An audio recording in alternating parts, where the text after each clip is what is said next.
Welcome, all Learning Minds. So today we are going to consider the behavior of different substance or media when they are magnetized under varying conditions and see how their behavior lead us to divide them into three categories, namely ferromagnetic, paramagnetic and diamagnetic. Okay, એટલે classification છે આપણે આપવાનું છે તો એ જોશું.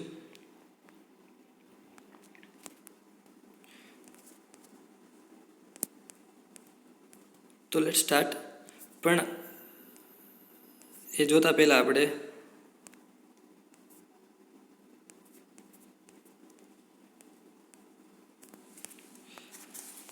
આજે એક table છે એ ટેબલ સમજી લઈએ.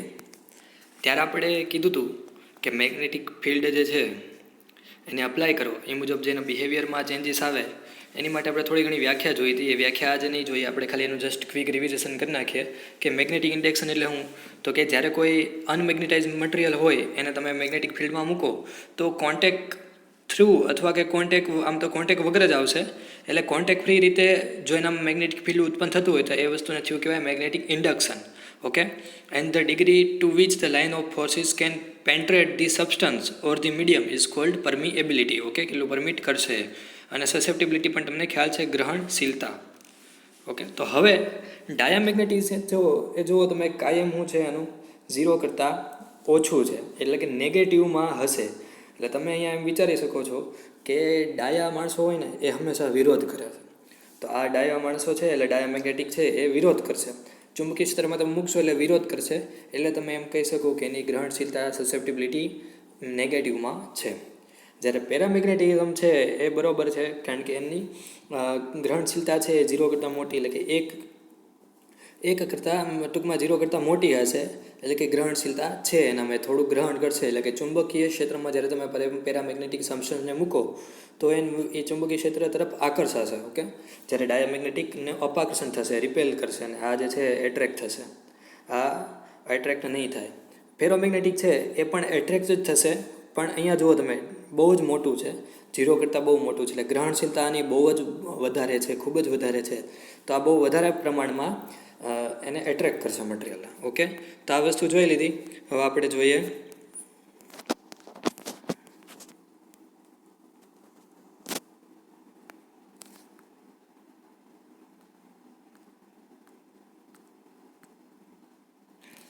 Classification of the magnetic materials. Okay, ચુંબકીય પદાર્થોનું વર્ગીકરણ. તો કે દરેક પદાર્થ ચુંબકીય લાક્ષણિકતા ધરાવે છે. એટલે કે જેમ કે લોખંડની ખીલીના ચુંબકને નજીકમાં આપો તો એ પ્રબળ આકર્ષણ દ્વારા ચુંબક તરફ આકર્ષાય છે. બરાબર છે. એટલે સ્ટીલ, કોબાલ્ટ, નિકલ પણ આવું જ આકર્ષણ પામે છે. એટલે કે જે પદાર્થો ચુંબક તરફ પ્રબળ રીતે આકર્ષાય છે તેમને આપણે ફેરોમેગ્નેટિક પદાર્થ કહેવાય છે. પ્રબળ. ઓકે, આ શબ્દ હવે તમને સમજાઈ ગયો છે. પ્રબળ શું કામ કીધું? 1 મિનિટ. પ્રબળ શું કામ કીધું? કારણ કે આપણે જોયું તમે એની ગ્રહણશીલતા ખૂબ જ વધારે હતી. ફેરોમેગ્નેટિક પદાર્થ છે એની કાયમ જે છે બહુ જ વધારે હતી. આવી રીતે તમે 0 કરીને કર્યું હતું. એટલે એની ગ્રહણશીલતા ખૂબ જ વધારે હતી. એટલે તમે એમ કહી શકો કે સ્ટીલ, કોબાલ્ટ અને નિકલ પણ આવું જ આકર્ષણ પામે છે. કે જે પદાર્થો ચુંબક તરફ પ્રબળ રીતે આકર્ષાય તેને ફેરોમેગ્નેટિક પદાર્થ કહેવાય છે. અમુક ચુંબક જે છે અમુક પદાર્થો ચુંબક તરફ આકર્ષણ પામે છે. ઓકે, જો અહીંયા નથી લખ્યું ખૂબ જ આકર્ષણ, ખાલી આકર્ષણ પામે છે. પણ તેનું પ્રમાણ શું હોય તો કે ફેરોમેગ્નેટિક પદાર્થ કરતાં ઓછું હોય. તો આવા પદાર્થને શું કહેશું? તો કે પેરામેગ્નેટિક પદાર્થ કહેશું. તો હવે તમને સમજાઈ ગયો છે આપણે ટેબલ શું કામ દોર્યું હતું. એ ટેબલ ઉપરથી તમને કાયમ ઉપરથી તમે એનો આ ગુણધર્મ છે એ કહી શકશો કે ચુંબક તરફ આકર્ષાશે કે નહીં આકર્ષાશે. અથવા જો આકર્ષાશે તો કેટલું. જો થોડુંક આકર્ષાય તો એનો મતલબ એમ કે પેરામેગ્નેટિક પદાર્થ છે. જો ખૂબ જ વધારે પ્રમાણમાં પ્રબળ રીતે આકર્ષાય તો તમે એમ કહી શકો છો કે ફેરોમેગ્નેટિક પદાર્થ છે. ઓકે, તો સ્ટ્રોંગ એટ્રેક્શન હશે તો ફેરોમેગ્નેટિક, અને એટ્રેક્શન હશે તો પેરામેગ્નેટિક. ઓકે, અને ઘણા એવા પણ પદાર્થો હોય છે કે જે અપાકર્ષણ ધરાવે છે. એટલે કે દોઢ ડાયા, કે જેને તમે કહી શકો ડાયામેગ્નેટિક પદાર્થો કે જે વિરોધ કરશે, કે ચુંબક ક્ષેત્ર મુકતા એને વિરોધ કરશે. એટલે તમામ પ્રકારના ઘન પ્રવાહી અને વાયુઓ આ ત્રણમાંથી એક વર્ગના હોય છે. એટલે કે દરેક પદાર્થને તમે આ કોઈ પણ એકમાં ડિવાઈડ તો કરી જ શકો. બરાબર. તો હવે પહેલું જોઈએ ડાયામેગ્નેટિક પદાર્થો, કે એ પદાર્થો કે જેમને ચુંબક ક્ષેત્ર મુકતા ખૂબ જ ઓછા પ્રમાણમાં ચુંબકત્વ પામે છે. આપણને ખ્યાલ જ છે કે શું કરશે? એનો વિરોધ કરશે. એટલે ખૂબ જ ઓછા પ્રમાણમાં, અથવા તમે એમ પણ કહી શકો કે વિરોધ કરશે. અને તેમના દ્વારા ઉત્પન્ન થતું ક્ષેત્ર કેવું હશે? તો એ શું કરશે? ચુંબકીય ક્ષેત્રનો વિરોધ કરે છે તો એ ક્ષેત્ર જે છે એ ચુંબકીય ક્ષેત્રની વિરુદ્ધ દિશામાં હશે. બરાબર છે.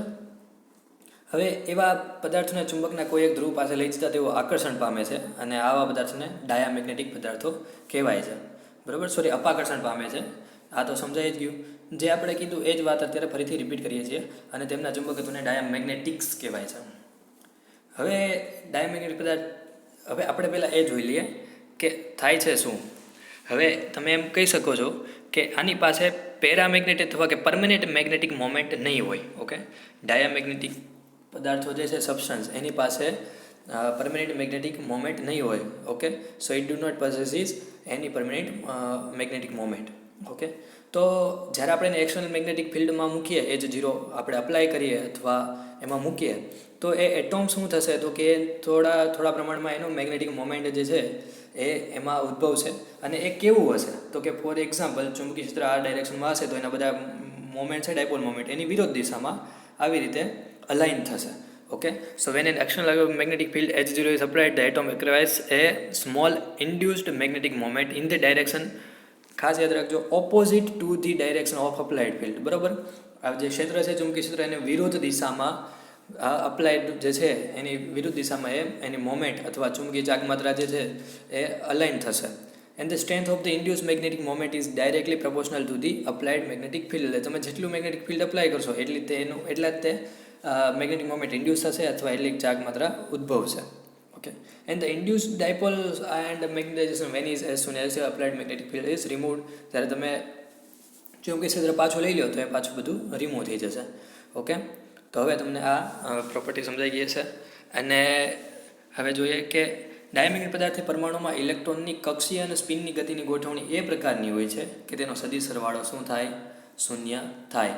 એટલે તમે એમ કહી શકો કે આને કોઈ ચુંબકીય ચાર્જમાત્રા હોતી નથી, કે જે આપણે પહેલાં પણ કીધું કે એની પાસે it do not possesses any permanent magnetic moment, એટલે કે એની પાસે કોઈ ચુંબકીય ચાર્જમાત્રા હોતી નથી. શું કામ? કારણ કે અહીંયા સમજાવી દીધું છે કે કક્ષીય અને સ્પિન, એટલે કે એને તમે એમ કહી શકો કે ઓર્બિટલ જે છે એ સ્પિન એની ગોઠવણી જેવી રીતની હશે, અરેન્જમેન્ટ એવી રીતની હશે કે એની પાસે કોઈ ચુંબકીય ચાર્જમાત્રા હશે નહીં. So diamagnetism is a property of all atoms because of the influence of an applied magnetic field on the motion of electron in the orbits. Okay, in the orbits એટલે કે કક્ષીય અને સ્પિનની ગતિની ઉપર ડિપેન્ડ કરે છે.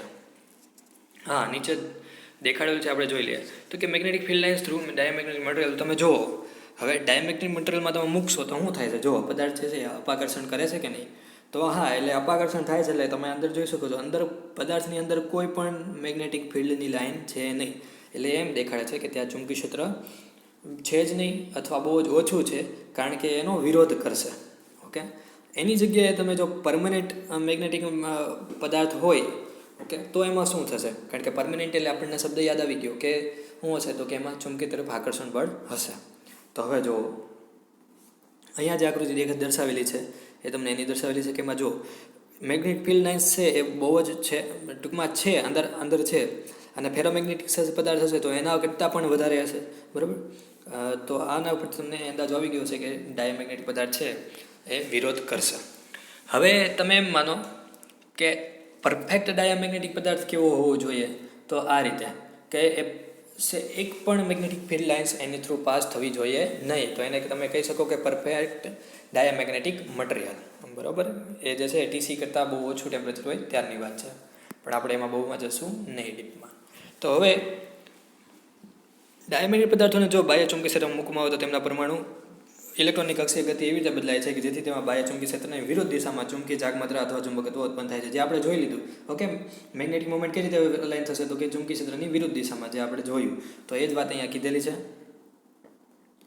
અને આવા પદાર્થો જ્યારે અનિયમિત ચુંબકીય ક્ષેત્ર મૂકવામાં આવે તો તે વધારે તીવ્રતાવાળા વિસ્તાર તરફથી ઓછી તીવ્રતાવાળા વિસ્તાર તરફ બળ અનુભવે છે. ઓકે, એટલે કે ઇન શોર્ટ એ અપાકર્ષણ પામશે.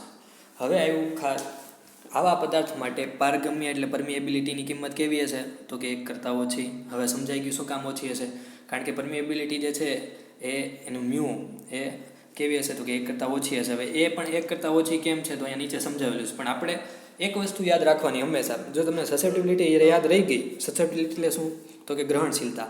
હવે ડાયામેગ્નેટિક પદાર્થ છે એને તમે જ્યારે ચુંબકીય ક્ષેત્રમાં મૂકશો તો એ સસેપ્ટિબલ છે કે નહીં, તો કે નહીં, એનું અપાકર્ષણ પર કરશે. તો એની સસેપ્ટિબિલિટી કેવી હશે? ઋણ. તો અહીંયા લખેલી છે ઋણ. તો હવે ડાયમેગ્નેટિક પદાર્થની સસેપ્ટિબિલિટી ઋણ હોય છે કે જે તાપમાન પર આધાર રાખતી નથી. હવે તમારે આ વસ્તુ ઉપરથી જો પરમિએબિલિટી મ્યુ કેવી હોય તો કઈ રીતે કહી શકશો? તો કે આ રીતે, mu r is equal to 1 plus કાયમ. કાયમ શું છે? સસેપ્ટિબિલિટી. એટલે કે સસેપ્ટિબિલિટી કેવી હોય છે ડાયામેગ્નેટિક પદાર્થ માટે? તો કે ઋણ. તો અહીંયા તમે બાદ કરો, બરાબર. ફોર એક્ઝામ્પલ 1 છે, 1માંથી હું બાદ કરું 0.15, તો શું આવવાનું છે? 1 કરતાં ઓછું જ આવવાનું છે ને. એટલે તમે અહીંયા જે લાઈન લખી છે એ હવે સમજી ગયા છો કઈ રીતે કીધું છે કે પારગમ્ય પદાર્થ એટલે કે પારગમ્ય એટલે પરમિએબિલિટી જે છે એની 1 કરતાં ઓછી હશે. હવે સમજાઈ ગયું? તો સેમ આ જ રીતે તમે પેરા અને ફેરામાં પણ જોઈ શકશો. હવે ડાયામેગ્નેટિક પદાર્થ છે એના એક્ઝામ્પલ્સ જોઈ લઈએ કે બિસ્મથ, ઝીંક, તાંબુ, સોનું, ચાંદી, લેડ, પાણી, પારો, સોડિયમ ક્લોરાઇડ, હાઇડ્રોજન અને નાઇટ્રોજન, આ બધા છે એ ડાયામેગ્નેટિક પદાર્થો છે.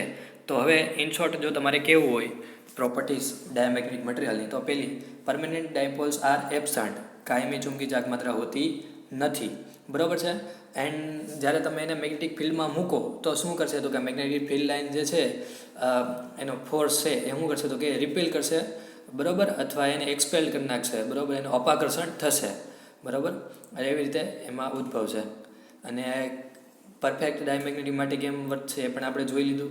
પછી તો કે એની હવે અગત્યની પ્રોપર્ટી કઈ કહો તો કે મેગ્નેટિક સસેપ્ટિબિલિટી જે છે એ નેગેટિવ છે, એટલે કે એની ચુંબકીય ગ્રહણશીલતા ઋણ હશે, બરાબર.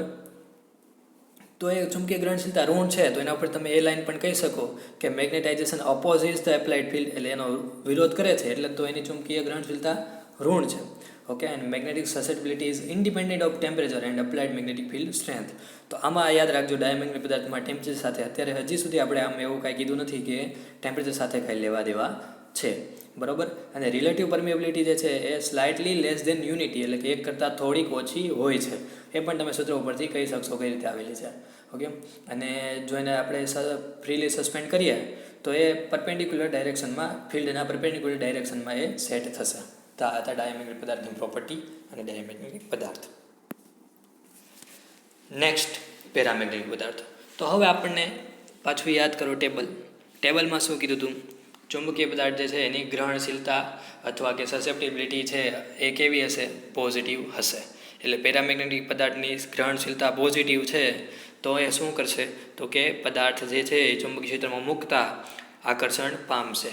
તો હવે એ ઉપરથી આપણે આગળની વાત સમજીએ. પેરામેગ્નેટિક પદાર્થોની પરમાણુ રચનાનો અભ્યાસ કરતા તેમાં રહેલા ઇલેક્ટ્રોનની કક્ષાઓ અને સ્પિનની ગોઠવણી એ પ્રકારની હોય છે કે તેની ચુંબકીય ચાક માત્રાનો સદિશ સરવાળો શૂન્ય થવાને બદલે કોઈ ચોક્કસ કિંમત પ્રાપ્ત કરે છે. તો એ શું સજેસ્ટ કરે છે, શું ઇન્ડિકેટ કરે કે it has permanent magnetic moment, અથવા કે કાયમી ચુંબકી ચાક માત્રા છે. Okay. It possesses permanent magnetic moment, એટલે તો કીધું પેરા, ઓકે, અથવા પરમેનન્ટ મેગ્નેટિક મોમેન્ટ હશે. પણ સામાન્ય સંજોગોમાં તે અસ્તવ્યસ્ત દિશાનો હોવાને લીધે ચુંબકીય ચાક માત્રાનો સરવાળો શૂન્ય થાય છે. એટલે આ શું કીધું? તો કે પહેલું આપણે 2 કેસ જોશું. એક કેસ એવો છે કે in the absence of the external magnetic field, જ્યારે ચુંબકીય ક્ષેત્રને તમે અપ્લાય નહીં કર્યું હોય તો શું હશે? તો કે આવી રીતે એટમ્સ છે કોઈ આમ અસ્તવ્યસ્ત દિશામાં, સોરી આ દોરવામાં 1 મિનિટ,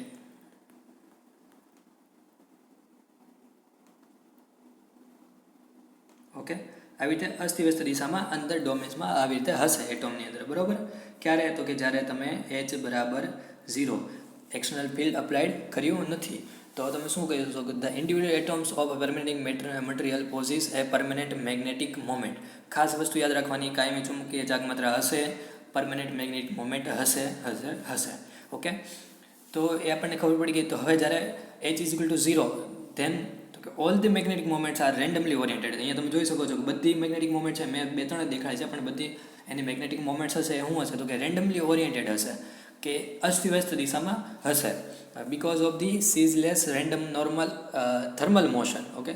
જે એની ગતિ હશે એને લીધે તમે એમ કહી શકો છો સીઝલેસ એટલે કે અનસ્ટેડી, એની રેન્ડમ થર્મલ મોશનને લીધે એવી રીતે હશે. એટલે net magnetization M is equal to 0, જે અહીંયા વાત કીધી છે કે અસ્તવ્યસ્ત દિશામાં હોવાને લીધે એનો ચુંબકી ચાક માત્રાનો સરવાળો શું થશે? તો કે શૂન્ય થશે. ઓકે. હવે આવા પદાર્થોને જ્યારે બાહ્ય ચુંબકી ક્ષેત્રમાં મૂકવામાં આવે, એટલે પહેલો કેસ આપણે જોઈ લીધો કે ચુંબકી ક્ષેત્ર મૂક્યું નથી, ત્યારે શું હશે? તો કે પરમેનન્ટ મેગ્નેટિક મોમેન્ટ હશે, પણ એનું મેગ્નેટાઇઝેશન M 0 હશે, અને ડાયપોલ મોમેન્ટ્સ છે એ બધી રેન્ડમલી ઓરિએન્ટેડ હશે. નેક્સ્ટ કેસ જોઈએ કે when an external magnetic field is applied. હવે જ્યારે તમે એને મેગ્નેટિક ફિલ્ડ અપ્લાય કરો, બરાબર, આવી રીતે મટીરિયલ છે, હવે એને તમે મેગ્નેટિકમાં અપ્લાઇડ કરો તો શું થશે? તો ફોર એક્ઝામ્પલ એચ આ ડાયરેક્શનમાં છે, એચ ઇઝ ટુ H0, એટલે કે જે તમે ચુંબકીય ક્ષેત્ર લગાડેલું છે આ ડાયરેક્શનમાં હશે તો એ ડાયરેક્શનમાં અલાઇન થશે. Okay, so when an external magnetic field H0 is applied, the magnetic dipoles tend to align themselves in the direction of the magnetic field. બરાબર, ચુંબકીય ક્ષેત્રની દિશામાં અલાઇન કરવાની ટ્રાય કરશે. And the individual atomic dipole moments points in the same direction and the material becomes magnetized. બરાબર, એટલે એ શું થશે તો કે મેગ્નેટાઇઝ થશે, અને આ જે ઇફેક્ટ છે જે મેગ્નેટાઇઝેશન થવાની અથવા ડાયપોલ મોમેન્ટને અલાઇન થવાની એ ઇફેક્ટને, એ ઘટનાને કહેવાય છે પેરામેગ્નેટિઝમ, ઓકે, અથવા પેરામેગ્નેટિક્સ. તો હવે તો આવા પદાર્થો જ્યારે બાહ્ય ચુંબકીય ક્ષેત્રમાં મૂકવામાં આવે ત્યારે તેમની દ્વિધ્રુવી ચાક માત્રા ચુંબકીય ક્ષેત્રની દિશામાં ગોઠવાય છે, જે આપણે હમણાં સમજ્યા. બરાબર, આવી રીતે એના મોમેન્ટ છે એ ચુંબકીય ક્ષેત્રની દિશામાં ગોઠવાશે. પરંતુ પરમાણુ વચ્ચેની આંતરિક બળો અને ઉષ્મીય ગતિને કારણે આ ગોઠવણી સંપૂર્ણ હોતી નથી. એટલે તમે એમ કહી શકો છો એ નબળા ચુંબક તરીકે વર્તશે. એટલે ગોઠવણી હશે એવી રીતે આપણે પણ એમ જ કીધું હતું, જો એ ગોઠવવાની ટ્રાય કરશે પણ સરખું ગોઠવી શકશે નહીં. શું કામ? કારણ કે પરમાણુ વચ્ચેના આંતરિક બળ અને ઉષ્મીય ગતિને કારણે એ સરખું ગોઠવી નહીં શકે. એટલે ધારો કે આ બે હશે તો એકાદી વળી પાછી થોડીક આમ આવી રીતની હશે, એટલે તમે એમ કહી શકો કે પરમેનન્ટ ગોઠવી શકશે નહીં, એટલે કે નબળા ચુંબક તરીકે વર્તશે, અથવા કે એનું મેગ્નેટિક અથવા આકર્ષણ છે એ થોડુંક ઓછું હશે. બરાબર, ફેરોમેગ્નેટિઝમની કમ્પેરિઝનમાં આકર્ષણ છે એ ઓછું હશે. તો આ બે કે સમજાઈ ગયા હશે. બરાબર, ચુંબકીય ક્ષેત્ર ન હોય ત્યારે શું હશે તો અસ્તવ્યસ્ત દિશાને લીધે મેગ્નેટાઇઝેશન M0 હશે. જ્યારે ચુંબકીય ક્ષેત્ર મૂકો તો એ શું કરશે તો કે ચુંબકીય ક્ષેત્રની દિશામાં ડાયપોલ મોમેન્ટ ગોઠવવાની ટ્રાય કરશે, બરાબર, પણ ગોઠવાશે નહીં, સરખું સંપૂર્ણ ગોઠવાશે નહીં. એટલે તમે એમ કહી શકો કે નબળું ચુંબક છે. ઓકે, એટલે કે સ્ટ્રોંગ મેગ્નેટિક ફિલ્ડ છે નહીં, અથવા સ્ટ્રોંગ એટ્રેક્શન નહીં હોય. જ્યારે આ પદાર્થોને અનિયમિત ચુંબકીય ક્ષેત્રમાં મૂકવામાં આવે ત્યારે તે વધારે તીવ્રતાવાળા વિસ્તાર તરફ આકર્ષાય છે.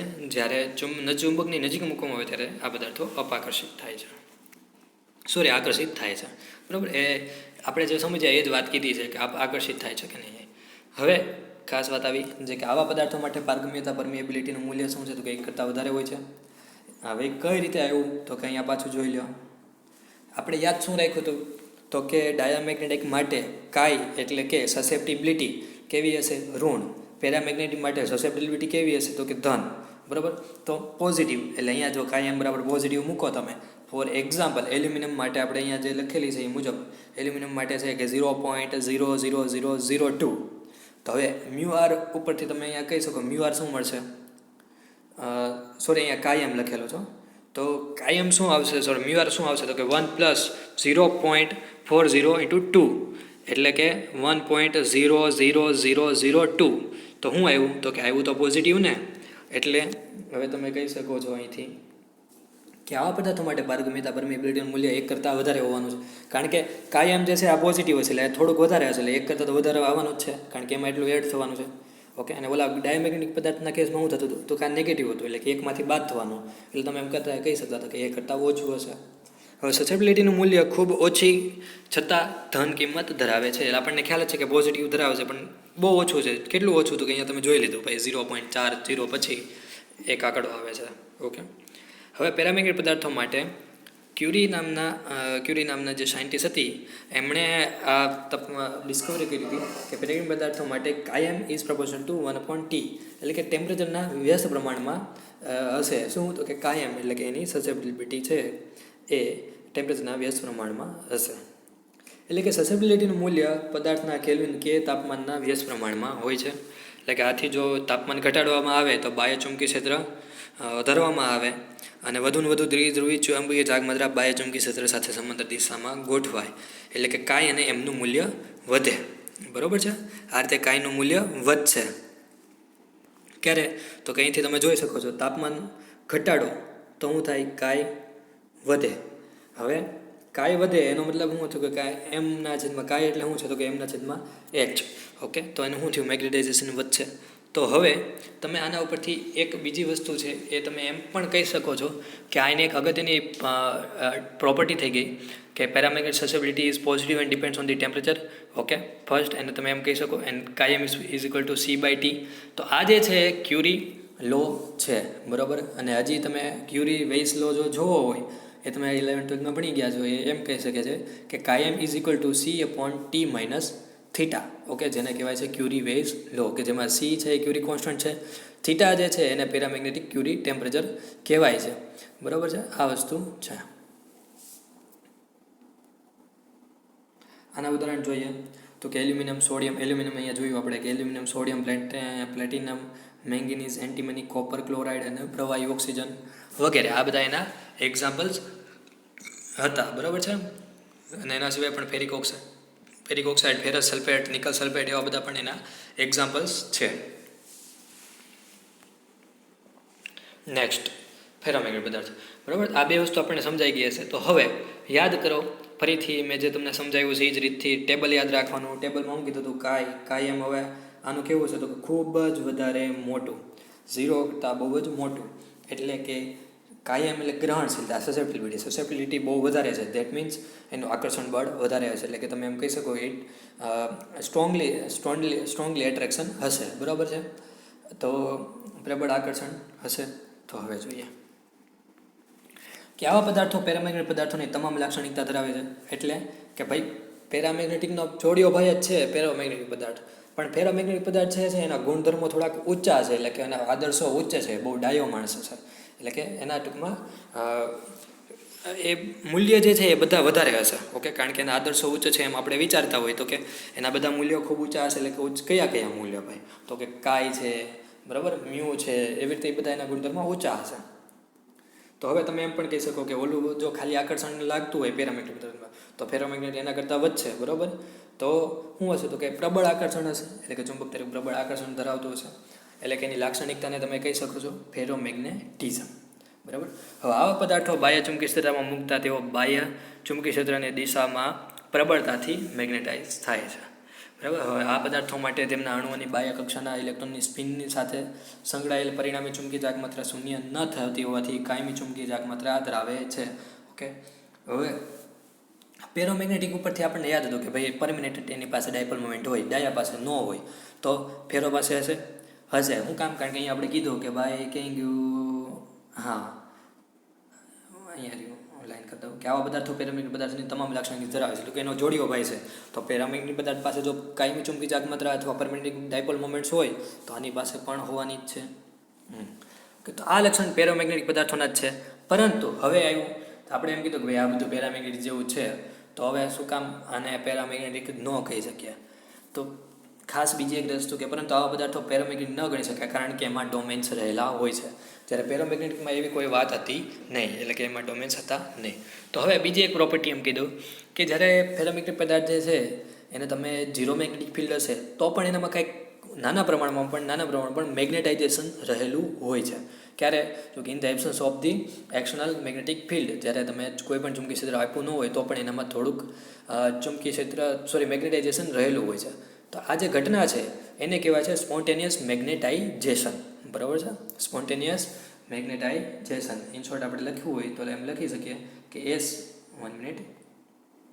Into M, spontaneous magnetization. બરાબર, અને એ વસ્તુ હું ઇન્ડિકેટ કરે છે. So this indicates that there is a strong internal field within the material which makes the atomic magnetic moments align with each other. બરાબર, કે એકબીજાની સાથે એને અલાઇન કરવા માટે એ મદદ કરશે. અને એવું અંદર જ તે સ્ટ્રોંગ ઇન્ટરનલ ફિલ્ડ છે. બરાબર, અને આ જે વાત કીધી આપણે અહીંયા જે કીધું એ કે when placed in magnetic field ferromagnetic materials become strongly magnetize. બરાબર, strongly magnetize in the direction of the applied field. જે તમે ધારો કે આ દિશામાં ચુંબકી ક્ષેત્ર અપ્લાય કર્યું હોય તો એ દિશામાં સ્ટ્રોંગલી મેગ્નેટાઇઝ થઈ જશે. એટલે કે ઓલમોસ્ટ એની ડાયપોલ મોમેન્ટ છે એ બધી જ તે એ દિશામાં અલાઇન થઈ જશે. એટલે કે સ્ટ્રોંગલી મેગ્નેટાઇઝ. જ્યારે પેરામેગ્નેટિક શું કરતા હતા તો કે ટ્રાય કરતા હતા પણ હરખા એક ધારા ગોઠવી શકતા નહોતા અથવા ગોઠવાતા નહોતા. બરાબર, so the direction of magnetization is the same as that of the external field. એટલે જે બાહ્ય ચુંબકી ક્ષેત્રનું હશે એ જ દિશામાં એનું ચુંબકી ક્ષેત્ર હશે, મેગ્નેટાઇઝેશન હશે.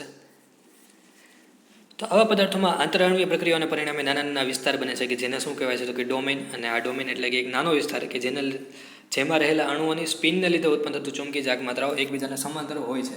એટલે ડોમેન એટલે શું છે તમને કોન્સેપ્ટ ખ્યાલ જ છે. કંઈક આવી રીતના નાના નાના ડોમેન્સ હોય છે. બરાબર છે, એ ડોમેન્સમાં શું હશે તો કે એ ડાયપોલ મોમેન્ટ હશે. એ ડાયપોલ મોમેન્ટ શું કરશે તો કે એક દિશામાં ગોઠવાની ટ્રાય કરશે, અલાઇન થવાની ટ્રાય કરશે. હા, અહીંયા રહ્યું. બરાબર, એ રીતે કે અણુઓ સ્પિનને લીધે ઉત્પન્ન થતી ચુંબકી ચાર્જ માત્ર એકબીજાને સમાંતર હોય છે, પરંતુ આસપાસના ડોમેનના અણુઓ સાથે સમાંતર હોતી નથી. હવે એનું માપ કેટલું હોય છે? તો કે 1 મિલીમીટર જેટલું એનું માપ હોય છે. પ્રત્યેક ડોમેનમાં 10⁻17 થી 10⁻21ની સંખ્યામાં અણુઓ આવેલા હોય છે. એટલે કે આમ દરેક ડોમેનને કંઈક પરિણામી ચુંબકી ચાર્જ માત્રા હોય છે. એટલે તો કીધું કે ભાઈ it possesses permanent dipole moment. Okay, કાયમી ચુંબકી ચાર્જ માત્રા હોય છે, પરંતુ સામાન્ય સંજોગોમાં આ ડોમેનની ગોઠવણી કેવી હશે? ફરીથી પાછું અસ્તવ્યસ્ત હોવાથી કુલ ચુંબકી ચાર્જ માત્રા શું થશે? શૂન્ય થશે. બરાબર, અસ્તવ્યસ્ત હશે જ્યારે સામાન્ય સંજોગોમાં, એટલે કે ચુંબકી ક્ષેત્ર ન આપ્યું હોય ત્યારે, તો એ શૂન્ય બનશે. એટલે કે આ જ કારણસર લોખંડ છે ફેરોમેગ્નેટિક પદાર્થ છે, પણ ચુંબક તરીકે વર્તતું નથી. બરાબર, લોખંડ છે એટલે તમે જેવું ચુંબકને નજીક લઈ જાઓ તો કેવું તરત આકર્ષાય છે, પણ ખાલી તમે લોખંડ છે એને બીજા લોખંડની બાજુમાં લઈ જાઓ તો એ બંને એકબીજાને આકર્ષશે નહીં. શું કામ? એનું આ રીઝન છે કે સામાન્ય કન્ડિશનમાં એના ડોમેન છે અસ્તવ્યસ્ત હશે, એટલે કે મેગ્નેટાઇઝેશન છે એ ચુંબકી ચાર્જ માત્રા એની શૂન્ય થશે અને અલાઇન થશે નહીં. પણ જ્યારે તમે મેગ્નેટિક ફિલ્ડને અપ્લાય કરશો તો બધા એને અલાઇન થઈ જશે. એની જે ડાયપોલ મોમેન્ટ છે એ બધી એક જ દિશામાં અલાઇન થઈ જશે. ઓકે, એટલે કે આકર્ષાશે. તો આ રહ્યું ડોમેન, કંઈક એની ગોઠવણી, અસ્તવ્યસ્ત ગોઠવણી તમને દેખાડેલી છે. હવે તો કે આવા પદાર્થોને ચુંબકી ક્ષેત્રમાં મૂકવામાં આવે તો જે ડોમેનની ગોઠવણી ક્ષેત્રની દિશામાં થયેલી હોય તેનો વિસ્તાર વધતો જાય છે, અને ડોમેન વિરુદ્ધ કે અન્ય દિશામાં ગોઠવાયેલા હોય છે તે નાના થતા જાય છે. ઓકે, એટલે જેમ જેમ બાહ્ય ચુંબકી ક્ષેત્ર વધારતા જઈએ તેમ તેમ અમુક ડોમેન અન્ય ડોમેન કરતાં મોટા થઈ જાય છે, અને પદાર્થોમાં ચુંબકત્વનું પ્રમાણ વધતું જાય છે, અને અંતે માત્ર એક જ ડોમેન રહે છે. તો આવી સ્થિતિને શું કહેવાય છે? સેચ્યુરેશન મેગ્નેટ છે. ક્યારેક એવી પણ કન્ડિશન થઈ જાય કે બધા ડોમેન છે ધીમે ધીમે મોટા થતા હોય, તો એ મોટા થઈને માત્ર એક જ ડોમેન રહી જાય તો એને કહેવાય છે સેચ્યુરેશન મેગ્નેટાઇઝેશન. હવે આવા પદાર્થોને જ્યારે અનિયમિત ચુંબકી ક્ષેત્ર મૂકવામાં આવે ત્યારે તે ઓછી તીવ્રતા ધરાવતા વિસ્તારથી વધારે તીવ્રતાવાળા ચુંબકી ક્ષેત્ર તરફ જશે. બરાબર છે.